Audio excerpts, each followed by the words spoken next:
ప్రతి నియోజకవర్గంలో ఉన్నటువంటి ఐటీఐ సో ఐటీఐలను అడ్వాన్స్డ్ టెక్నాలజీ సెంటర్లుగా అప్గ్రేడ్ చేస్తూ ఉన్నారు.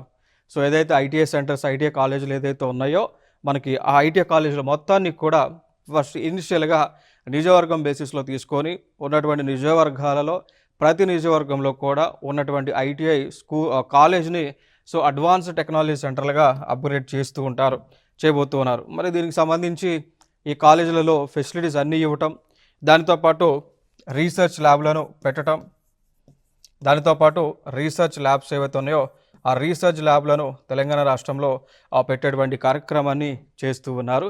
That is the important information. అయితే ఈ ప్రోగ్రామ్ని ఇనిషియల్గా జడ్చర్ల ప్రాంతంలో ముఖ్యమంత్రి గారు ప్రారంభించడం జరిగింది. దీనికి సంబంధించి ఫస్ట్ ఇనిషియల్గా ట్రిపుల్ ఐటీ క్యాంపస్ యొక్క నిర్మాణానికి భూమి పూజ చేయడం జరిగింది.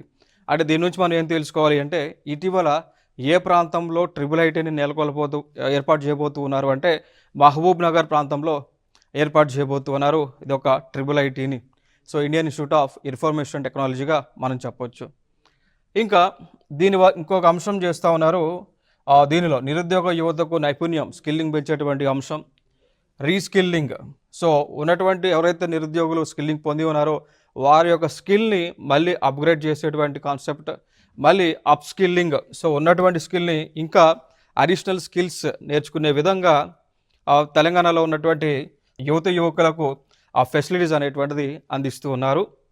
సో దీనికి సంబంధించి ట్రిపుల్ ఐటీని సో రాజీవ్ గాంధీ వైజ్ఞానిక సాంకేతిక విశ్వవిద్యాలయానికి ఈ యొక్క మహబూబ్ నగర్లో జడ్చర్ల మండలంలో శంకుస్థాపన చేయడం జరిగింది.